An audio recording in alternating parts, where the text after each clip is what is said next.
Dalawang aba-aba umal, ingin ano mo? Tatlo. Tatlong sal. Anong nakabisado ko, yung nagsama-sama na yung sakit. May kulang na hindi, may physical, spiritual yung karamdaman. May pinakamasakit talaga doon. Ayun nga. Pero kung ibigay natin dito siya, kaya niya yun, kaya niya pa. Diba, dito tama lang. Normal lang ba na sakit? Pag ipit lang, pagpiga lang, sakit. Naipit yung buto. So, pagkalipat dito, aray, parang napapasok yung paa ko, parang mawawasak. Asak.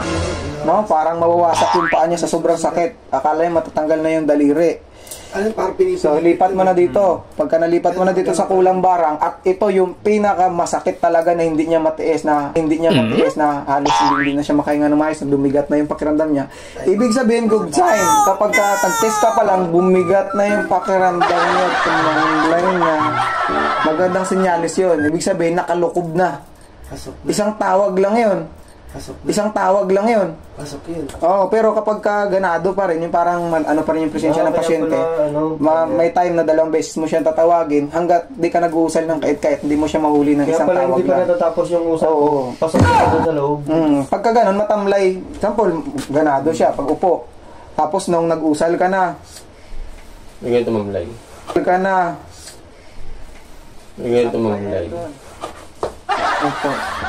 Yun na yun. Tahimik na. Nakikiramdam na lang sa'yo. Nakikiramdam na lang yun sa loob. Pero yung pasyente pa rin yung kausap mo. Ang ibig sabihin doon, nanamlay na siya, is isang tawag mo na lang yun. Nakalukob na siya doon eh.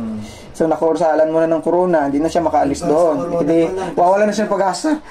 Patay ako nito kung tinawag ako. So yun na yun. Saan pinakamaano na hindi mo talaga matiis, na talagang mawawasak? Okay, sige, matigas na bagay. Baka isipin nyo, kaya siya nasasaktan kasi matigas. Palitan natin ng papel. Kunwari naman ang buwang. Misis! Ito, papel. Kilatag mo dyan. Sige, kumutin. Kumutin mo kung matigas ba yan. Ito. Papel na 1,000, oh. 1,000, Papel. Walang matigas na bagay na ating nilagay na ikaw yung maaaring masaktan. So, pabili akong papel. Bigay papel. I-roll mo na siya. Pag na-roll na yung papel, papiga mo ulit. Di ba, bilog na yung papel. Pigain niya ganon. Matigas ba? Di ba, walang bagay na nasaktan ka. Lagay mo na doon. Kung ano yung pinakamasakit, ganun pa rin yun. Kung masakit sa rosaryo, mas masakit at mas mainit sa papel. Mas triple yung damage ng papel kaysa sa rosaryo. Kahit malambot lang yung papel, kasi yun na yun eh, yung final na na test mo papel. Kahit papel lang ito, madam, di mo to matitiis talaga, iiyak ka talaga nito. So, wala talaga. Okay, sige, lipat na, paglipat dyan. Yun na yun. Meron talaga yun. Pagka ganun. Basta pagka hindi niya maramdaman, pisilin mo pa para malaman niya anong pinagkaiba. Dito nga, lakas ng pisil ko, bakit di sumasakit? Tapos dito, konting pisil pa lang. Para ka ng tatalon. Ayun. So, dito mo tatawagin kung saan yung pinakamasakit o pinakamainit. Kadalasan, para may tumutusok, parang karayon. Minsan naman, sobrang init talaga. Mainit pag sa papel. Okay, bago mo siya tawagin ng panawag, mas maganda siguro para isang tawagan lang palagi, usal ka muna ng kait-kait. Para automatic. Hindi na yan. Kasi may mga time, di ba, napapansin niyo bakit hindi nahuhuli, lang tawag na, wala pa rin. May kulang.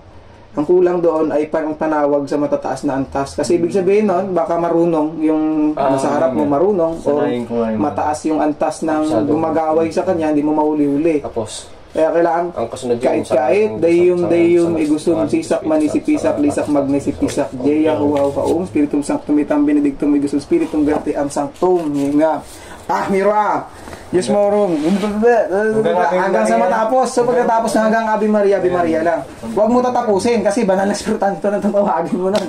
So pag tinapos mo siya, hindi na siya patungkol sa pagtawag, hanggang Ave Maria lang. Tapos idugtong mo na.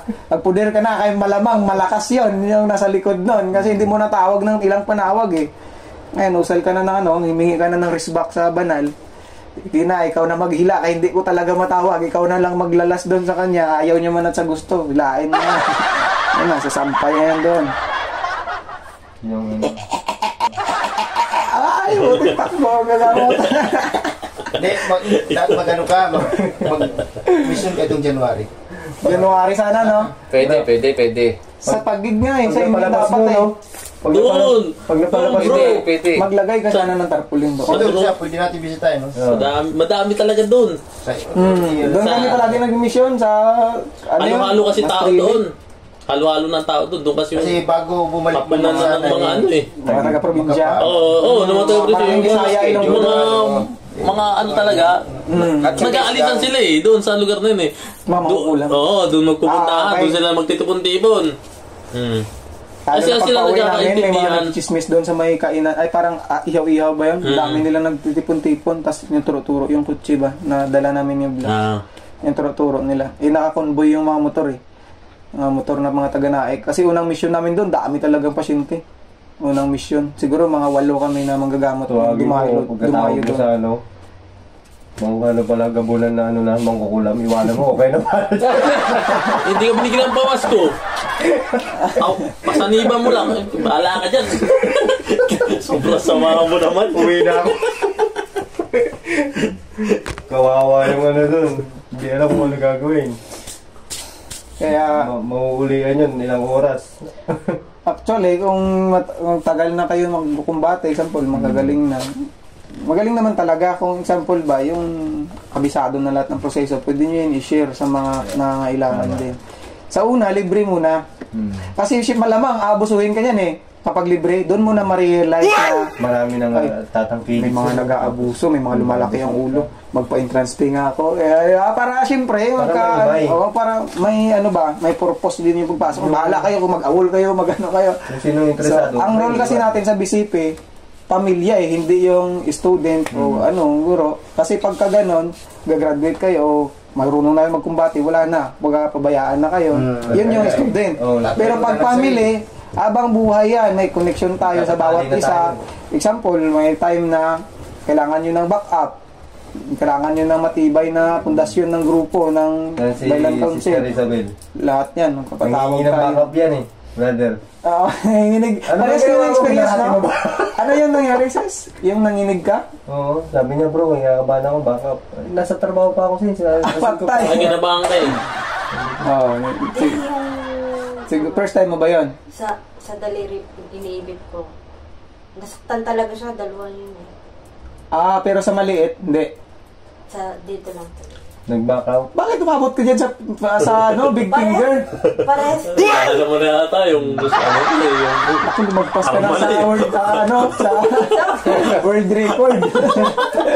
Dito rin ito. Ito lang Hanggang dito lang tayo. Sakit ng doktor, para sa doktor, elemento, demonyo, diablo, kulang barang, kalipad hangin. Sumpa o kulang dekadena. Kaliwat kanin yan. Sa kanan lang talaga. Pag kaliwa naman, puro kahit saan ka dyan mag-ipit, maaaring makukulam o engkanto yung matatawag. Kung sa kaliwa kasi yun yung nakasanay ng mga old tradition eh. Kahit na sa mga libro na nahawakan ko dati, sa kaliwang paa ilalagay eh, yung mga pangkasangkapan eh. Pero nung napag-aralan na namin yung mga mga tamang proseso, doon na yun, lumipat kami sa kanan. Kasi matitrace mo talaga kung pang doktor o espiritu ba ito. Hindi, halimbawa nga, bulok na nga ito nandito, hindi na pwedeng ipitan eh. At yung kumbaga, hindi mo na kailangan magtanong. Pwede sa daliri. Pwede rin sa daliri, sa kamay. Kasi pangkalahatan tayo eh. Palito, Yung pagdaliri, puso, sa lahat. kamay ng magbabaklas. O, pares Sa kamay kasi